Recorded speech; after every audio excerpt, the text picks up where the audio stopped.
About 210 billion naira was erased from the market value of the Nigerian stock market last week on a massive sell-off. The stock index erased 2.4%, the broad index down to 24,719. At the fixed income market, treasury bills and bonds were largely negative, well, primarily because of the new auctions and the mop-up by the authorities, the central bank and the debt office. So what's the outlook for this week? Well, a little bit tepid. Then last week we had a Yuan conversation joining the words on the street. So let's bring in Robert today from Afrinvest. He's the investment analyst. Robert, thank you very much for coming. Thank you, boss. Okay, we appreciate it. I hope you had a nice weekend. Yeah. Okay. Put some smiles. So I hope your mood hasn't been dampened by the Doha disappointment. Well, general investment is not looking good, but there still is fun. Okay. Now talk to us about wrap up last week for us in few words from the fixed income space. Okay. What we saw last week was more of investors taking advantage of the action that took place last week. Remember that the debt management office on Wednesday conducted an auction, a bond auction for three major instruments. That's the February 2020, the January 2026, and the March 2036 instruments.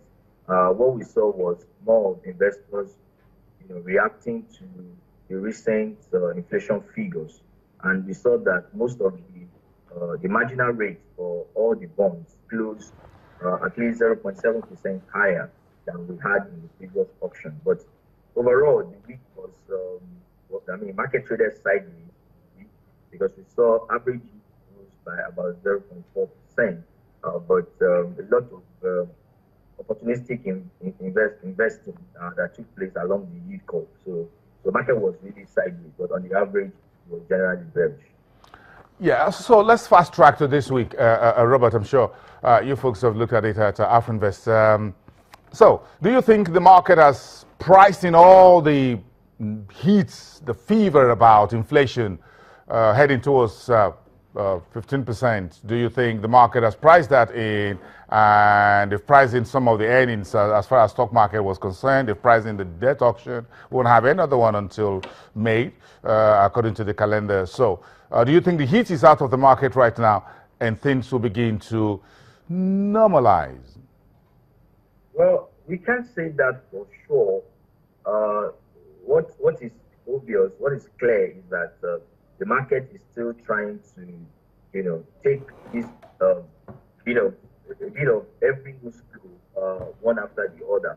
Digesting it at once could suffocate the market, and we would still expect some reaction to some of the events that have played out last week, particularly on inflation. We can never have enough of that, because we've seen that over the weekend there have been monetary policy news flow that will also affect how the market can be priced in terms of reaction to inflation figures. But on the earnings side for equities, we are not also sure that the market has fully digested some of the news flow. We recall that we are just coming out of the 2015 earnings season for the full year, and this is first quarter. A lot of companies are just releasing their results, and what we will see play out even this week will be some reaction to some of these companies' releases, because obviously these are the factors that will drive market performance going into the week. Okay, I'm sure you analysts at Afrinvest must have chewed over the Yuan conversation, the Naira-Yuan swap, the new deal on the street. Talk to us, what's the thinking in Afrinvest about this? Well, for us, we are still waiting to see, get the full information about this arrangement. But by and large, what is instructive to government is seeking investment in China, and this is expected to further boost domestic performance of most of the infrastructure deficit that the country has been witnessing for some time. With such an investment coming into Nigeria, we will definitely see the impact within the local economy, because we have been earlier bullish on what the economy portends in terms of the 2016 budget, and this kind of deal coming up, if it eventually goes through, is something that is positive from the fiscal side in terms of how it will affect people's job and consumer spending and the likes. But from the monetary policy angle, there's so much to be analyzed, as to whether this deal is the best that the country can get for now. But if we analyze from the perspective of the dealings with the Chinese government, and China is becoming a very strong trade partner for Nigeria, and what this deal portends particularly is that it's going to reduce the pressure that may arise in settling some of the deals. I mean, FX pressure that may arise settling some of the deals between Nigeria and China. But the overall impact on the dollar may not be, may be neutral. May be neutral. I think that's the way to look at it. Robert, in terms of the financial assets, do you think this will mean anything for local foreign investors as far as stocks, bonds, and treasury bills is concerned? Do you think the Yuan currency conversation will be any part of the consideration, or is just business as usual? Will it be, as far as those assets are concerned?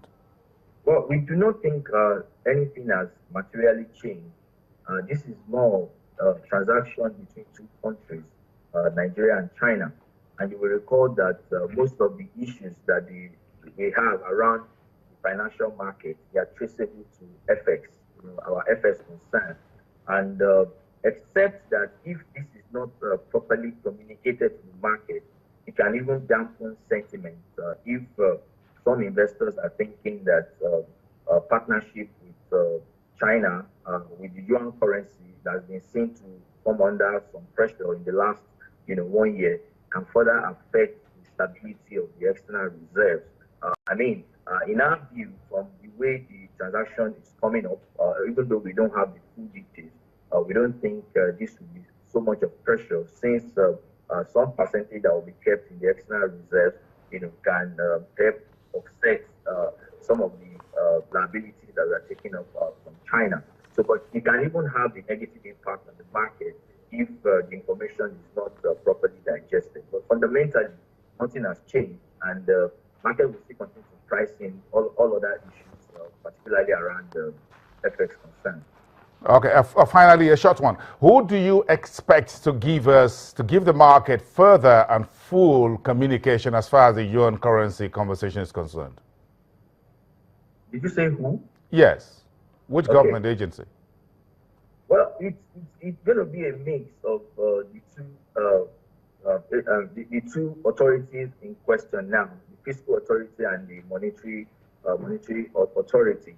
What we would expect is that there should be further communication to the market, as there have been conflicting stories as to whether that arrangement was even reached at all over the weekend. So, from the fiscal side, perhaps the Ministry of Finance and of course the central bank, need to come up with maybe an articulated statement, that can properly guide the market. We record that some of the issues the market has been facing has been lack of communication, and market. A lot of investors are not aware of the policy direction. So a news flow as this would be properly packaged, communicated to the market, so that it can generate the positive response that's required.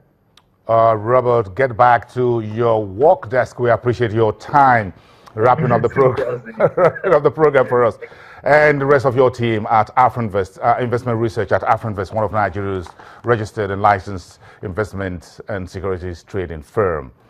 Okay, that's about all for today on the program. Don't forget, there's no other conversation than the Doha talks disappointment.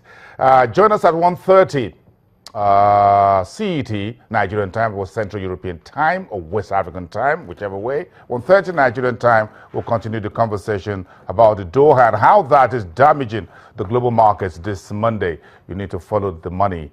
Oil is the culprit. I am Bosun. If I do have a great day, and I'll see you really soon.